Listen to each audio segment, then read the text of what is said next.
하나님께서 오늘 우리에게 주시는 말씀 요한복음 6장 56절 57절 공독하겠습니다. 내 살을 먹고 내 피를 마시는 자는 내 안에 거하고 나도 그의 안에 거하나니 살아계신 아버지께서 나를 보내심에 내가 아버지로 말미암아 사는 것 같이 나를 먹는 그 사람도 나로 말미암아 살리라.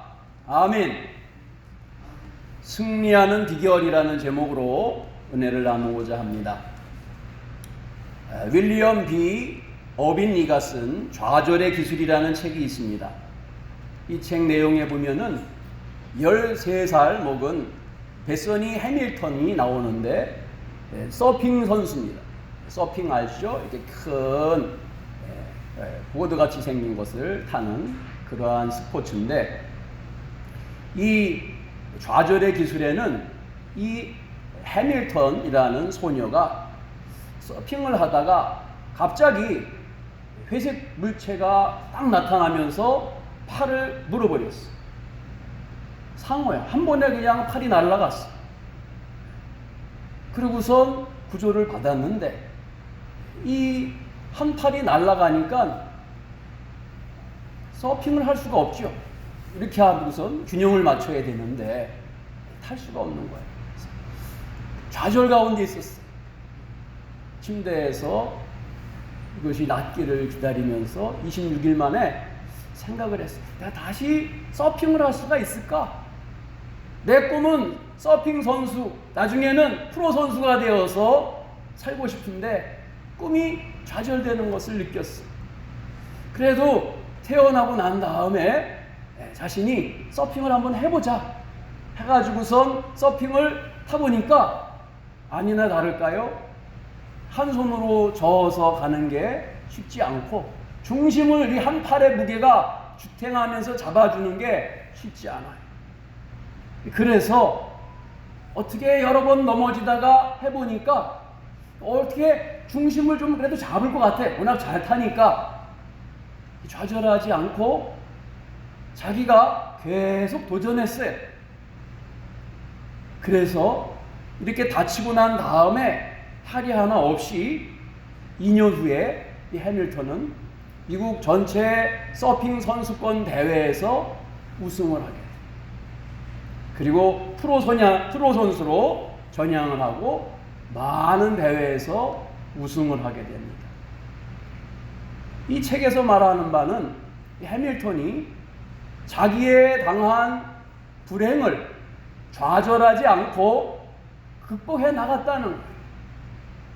우리가 좌절하는 일을 당하면은 그냥 주저앉아 버리는데, 이 해밀턴에게서 할 수 있는 일과 할 수가 없는 일을 분별하였어. 내가 할 수 있는 일을 개발하여서 더 열심히 하는 계기로 삼게 되었다는 거예요. 좌절의 기술이라는 말이 뭐냐? 좌절하는 사람은 어떤 경향을 보이느냐? 어떤 사람은 딛고 일어나고 또 도약의 단계를 갖는가 하면은, 어떤 사람은 좌절에 주저앉아가지고 인생 그것으로 포기하고 마는 사람도 있다라는 거예요. 그래서 어떻게 하면은 우리가 인생에 좌절이 없을 수가 없는데, 좌절이 올 때에 이겨나갈 수 있을까? 그것을 우리 믿는 사람들은 어떻게 극복할 수가 있는가? 이것을 배우는 시간 가졌으면 좋겠어요. 이 책은 우리에게 신앙적으로 얘기하진 않지만 이렇게 조언합니다. 좌절이 올 때에 나보다 더 큰 좌절을 겪은 사람들을 바라보면서 용기를 내라. 감사해라. 그보다는 낫지 않느냐? 내가 더 행복하지는 않느냐? 그거를 찾으래. 그러면 좀 이겨나갈 수가 있다는 거예요. 근데 거기까지 많은 인류학자들이 또 미래학자들이 우리의 인간이 앞으로 당할 많은 좌절을 얘기하고 있어요. 기후 문제 우리 직면하고 있어요. 환경 문제 직면하고 있어요. 이것으로 인하여서 전염병이 퍼지고 있어요. 이것과 연결해서 경제 문제인 금융위기가 또 대두된다고 말하고 있어요. 우리에게는 수많은 미래의 학자들이 예견된 좌절이 준비되고 있다 그래요. 그럴 것 같아요. 그런데 이기는 방법이 무엇일까? 많은 사람들은 이 좌절을 극복하기 위한 안전지대를 찾습니다. 어디가 제일 안전할까? 그래서 어떤 사람은 직장을 그 안전지대로 삼아요. 든든한 직장을 내가 가면은 지켜줄 거야. 공무원 시험 보려고 하는 사람들이 얼마나 많은지. 어떤 사람은 물질을, 돈을 자기의 안전지대로 삼고, 어떤 사람은 건강하면은 나는 끝까지 버틸 수가 있어요. 어떤 사람은 의지할 사람을 두려고 많은 사람들을 알려고 노력합니다. 그러나 이 땅에 살면서 나를 안전하게 완벽하게 지켜줄 수 있는 안전지대는 없습니다. 어떤 분이 자기 자신을 지켜줄 도구로 물질을 선택했어요. 다행히 물질을 많이 모았는데 자기 평생에 다 쓰고 죽지 못할 정도로 물질을 쌓았어요. 그런데 그것으로 안전지대가 되는 걸 아니라는 걸 느꼈어요. 왜냐하면 조금 있다가 위암이 찾아왔어요. 그리고 위암 선고를 받고 위를 절제해냈어요. 그러니까 위가 없는 사람은 여러분 음식이 위로 내려가지 않고 그냥 십이지장으로 내려가서 장에서 소화를 해야 돼요. 그러니까 음식을 흡수하지 못하고 조그만 부담되는 거 다른 거 먹으면은 그대로 다 고생해요. 그게 무슨 돈이 필요 있어요? 아무리 많이 쌓아놔도 한 끼를 먹는 것을 전전긍긍하면서 먹고 있어요. 또 돈을 너무 많이 쌓아놔가지고 가족 간의 재산 분쟁으로 원하지 않는 안전지대가 아니라 이거는 전쟁터가 되게 만드는 결과가 되었어요. 결과적으로 안전을 위해 모은 것들이 가족들을 더 병들게 하고 신경 쓰고 고민하고 병들게 되는 결과를 맞이하겠습니다. 성경은 세상 속에서의 안전이 아닌 예수님 안에서의 안전을 제시합니다. 요한복음 우리가 읽은 56절, 6장 56절 다 함께 읽겠습니다. 시작. 내 살을 먹고 내 피를 마시는 자는 내 안에 거하고 나도 그의 안에 거하나니. 아멘. 사람에게 피라는 것은 생명을 존재하기 위한 필수 요소이죠. 피가 공급되지 않으면 생명을 중지돼요. 또 오늘 말씀에 내 살을 먹고 내 피를 마시는 사람이 예수 안에 사는 사람이고 예수님도 그 사람 안에 거하는 존재다, 그렇게 말하고 있어요. 여러분, 내가 안전하려고, 내가 좌절하지 않으려고 세상에 나는 우리가 나를 발견하려고 노력하는데 그거는요 자꾸 도구를 만들어서 나를 안전한 데로 인도하는 경향이 있어요. 세상에서 좌절하는 나, 세상에서 절망하는 나, 왜 그래요? 세상이 자꾸 나를 밀어내는 것 같아요. 존재감이 자꾸 없어져요. 사람들로부터 외면받아요. 내가 상실돼요. 내 존재 자아가 상실되니까 내가 좌절하게 돼요. 내가 사는 의미가 없어지는 거예요.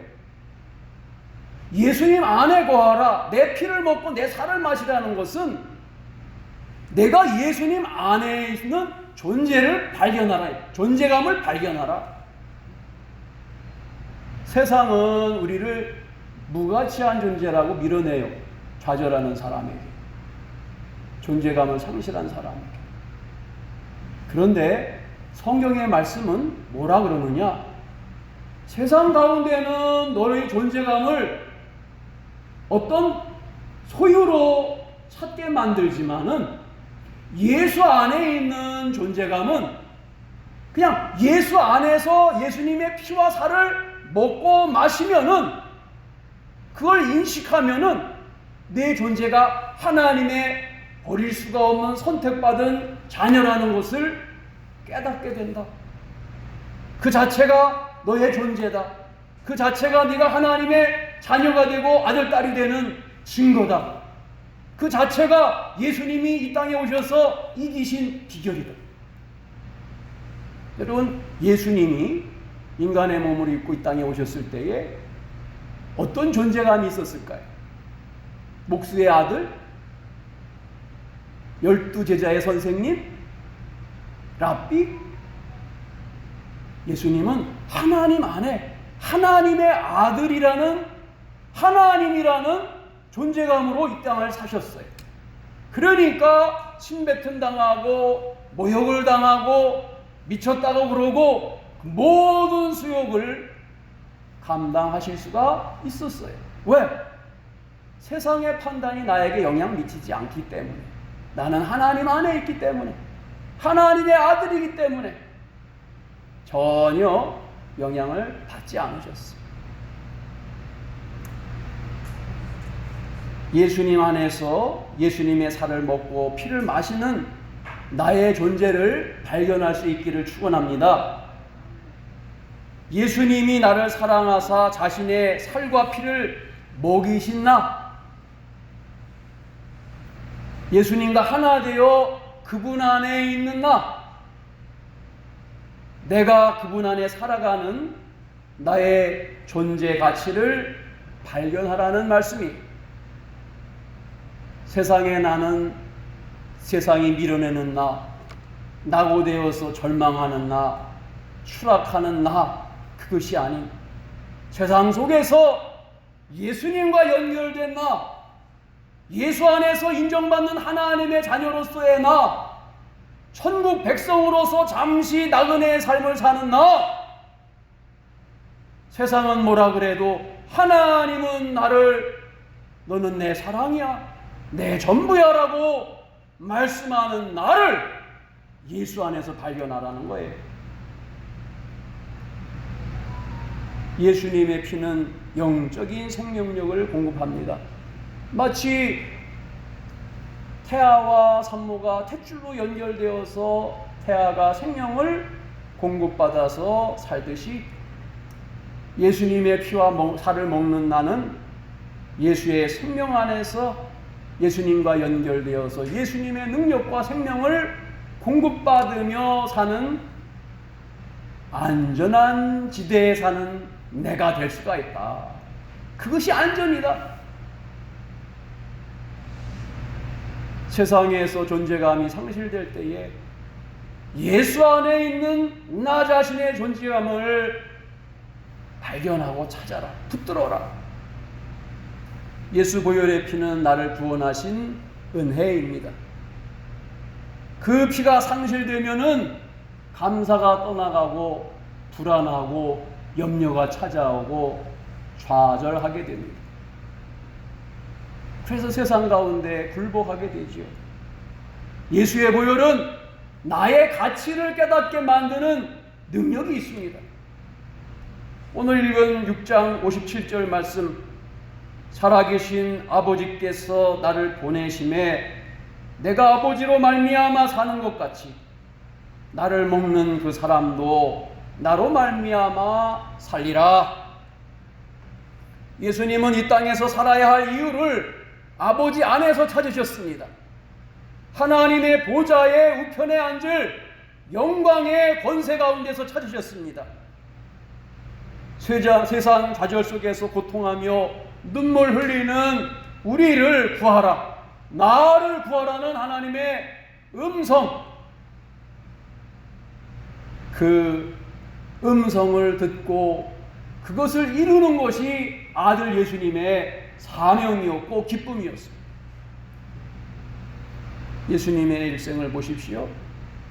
채찍에 맞으면서 그 앞에서 얼굴을 흔들면서 침을 뱉으면서 조롱하면서 참으신 것도 오직 한 사람, 나를 사랑하시기 위하여서 치르신 대가였어.